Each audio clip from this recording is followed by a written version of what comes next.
Good evening, I'm Brendan Miller. Thank you for joining us. Thunder Bay City Council members will get their first look at a potential new governance structure during tomorrow night's meeting at City Hall.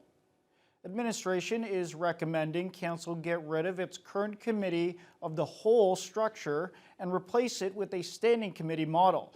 This would involve a smaller group of elected officials serving on specific committees, each focused on particular city operations or departments. City Clerk Krista Powers says among the changes, the new structure would also dissolve 10 non-legislative advisory committees.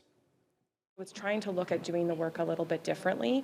I also think that there can be what people would perceive as barriers. An advisory committee is a very colonial structure, right? Whereas a task team, a working group, bringing people together in a community setting may be more accessible and more inclusive. So that's the way that we're hoping to move forward with great credit to the work that's been done and the work that will continue to happen.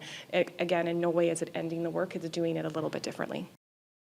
Tomorrow night's meeting is starting earlier than usual with a first look at the city's Smart Growth Action Plan at 4:30 p.m.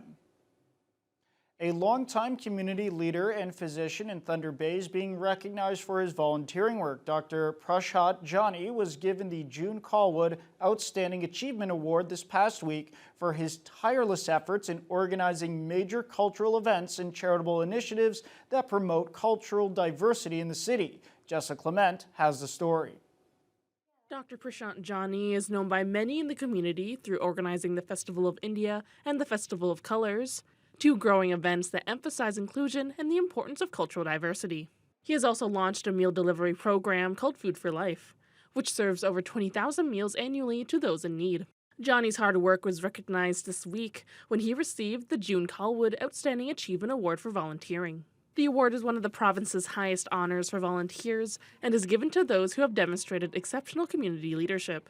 Johnny says he's humbled to receive it, but notes that the award actually reflects the selfless work done by many volunteers in the community. This is not my individual recognition or my personal recognition, but this is for the community at large and the blessings of Lord who has given us an ability to serve others. The purpose of our life is to serve others and make each other's life happy, beautiful, and joyful. While spearheading these events and programs, Johnny continues to serve as an associate professor at Nazem University and as a pathologist at the Thunder Bay Regional Health Sciences Center. He says he hopes the community will be inspired to lend a helping hand. Volunteering, even a small word of appreciation for somebody can be a really good volunteer activity. You don't have to do like a tremendous big activities, like even cleaning somebody's driveway or shoveling a driveways of a neighbor or listening to somebody who is in need can be a good volunteer activity. Our life, the more we give volunteer services to others, our life will be more joyful and will make this world as a better place to live in. Jessica Clement, TBT News. On Saturday, 25 more recipients of the King Charles III Coronation Medal were honored with a recognition ceremony at the Thunder Bay Museum. MP Marcus Pulowski held a formal presentation ceremony recognizing the individuals receiving the coronation medals. Recipient Faye Gleason, who owns the longest-running dance center in Thunder Bay, was a recipient, and so was Mayor Ken Boshkoff. The two expressed how they felt about receiving the medal. There isn't anybody I know that doesn't like being appreciated, and to be recognized in this way, it really makes kind of the years in the trenches kind of worthwhile. So I have to say it's been a very pleasant afternoon, especially with the company that I'm sharing this award with. So it's humbling, and but it does my heart good. I'm really honored to receive it. I was quite surprised. I think there's just been so many people that I've been involved with, helped with in the last 67 years, and community I love, and but must be the reason. The Legionnaires were recognized for their prestigious distinction, recognizing their significant contributions to our country, province, region, and community service, and it serves as a testament to their dedication and service. The community gathered at Moose Hall for the ethnic picnic, encouraging international home chefs to sell their food and residents to try out new dishes. Emma Chilton has the story. Tapestry International Women's Network and Roots Community Food Center partnered to host the 5th annual Ethnic Picnic. Executive Director of Roots Community Food Center, Erin Beagle, says joining the chefs from the Cultural Kitchen program for the Ethnic Picnic gives them the opportunity for financial growth and stability. We do a program called the Culture Kitchen, which is working with newcomer and refugee women who are coming to Thunder Bay and building food skills in a way that they can make and prep their own foods to serve for building their own economic feasibility.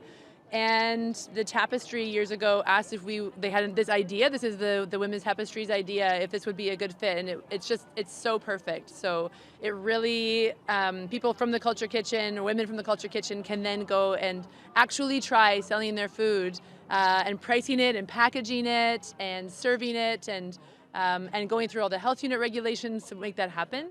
Hundreds of residents turned up for the picnic, exploring the diverse selection of dishes. There were 23 home chefs, all from Asian, Latin American, African, and Middle Eastern countries. Co-founder of Tapestry International Women's Network, Rupa Rakshit, says the work the chefs do for the event is not just for food, but also building relationships, helping them network in their new home in Canada. Food brings people together. Right? And beyond food, there is the cultural experiences, the journeys. Every single one of us who have come here, relocated from our respective countries, and have made Canada our home, have stories to tell the world. And we are here to share those experiences. And it's just so wonderful when we make those relationship building, those community connections, culture connections. The picnic also featured cultural dance performances, handcrafted products for sale, and door prizes. Participants took the opportunity to join a traditional Middle Eastern dance.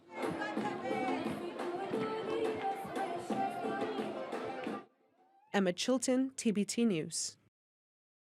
The Indigenous group known as Feathers of Hope hosted an event for youth this past week to discuss the criminal justice system. High school and university students from 60 First Nations across the region came to participate. The event at the Superior Inn featured guest speakers to address and answer questions on different aspects of the criminal justice system and any other questions the youth had. The goal was to fill in the gaps in understanding and further educate possible at-risk youth about the systems in place and ways to reduce their own risk or avoid going down the wrong path. As I mentioned, education for them is important. So, that's one of the comments we do here is that, they've learned something about what is out there, what, the existing programs are. And they have some very important insights about what would be helpful for them. Before I started volunteering, I don't think there was much of a youth input on important topics like this, and now there's quite a few gatherings that we've done. I myself have faced injustices within the court, and I think being able to integrate Indigenous ways into that will help prevent more youth from going down that path or having to struggle from going through the court process. The ultimate goal of Feathers of Hope is to support Indigenous youth and help create positive changes in their communities. Parks Canada has completed a 3D scan of a century-old shipwreck near Nipigon. The scans will help the Park Service keep tabs on the integrity of the wreckage, and it will be added to their catalog of underwater scuba diving attractions in the Nipigon area. Justin Hardy has the story. The underwater archaeology team traveled from Ottawa to the Nipigon area to take scans of the Mary E. McLaughlin, which sank in Mountain Bay in 1921. The team used a multi-beam echo sounder, which is used to capture 3D images of underwater shipwrecks. Researchers also used the tools to analyze the debris fields left behind after ships sink. Lake Superior National Marine Conservation Area Cultural Resources Management Advisor Lisa Sonnenberg says the scans are a great help at answering the questions they have around the wreck. One of the things that's been a bit of a mystery is the anchor. It's used to be on the boat and now it's not, but I think through the 3D imagery we were able to find out exactly where that anchor now lies. So it does things like allow us to see, where are additional debris fields, because often when you have a shipwreck, even if it sinks immediately, stuff falls off, floats out. So it gives us a good idea of, what else is in the area, what else might be falling off the boat. Lake Superior is widely known as the lake that never gives back, and countless ships line the lake bed, such as the beautiful Gunilda, which went down in 1911 near Rossport. This lake has also taken other types of wrecks, like CP-694, a century-old train that crashed into Lake Superior between Scarborough and Marathon. Sonnenberg says they'll hopefully be scanning more of these wrecks in the future. As we learn more about the things that are in the waters of Lake Superior, we kind of get a list, and we then go to our national office team and say, hey, here are some things that you might want to look at in the future. So I think we're looking at planning for some work for next year with them. As more and more of these wrecks gain popularity with the diving community, Sonnenberg does urge would-be explorers to make sure that they stay safe in the frigid waters and to always dive with a friend and leave only bubbles behind. Justin Hardy, TBT News.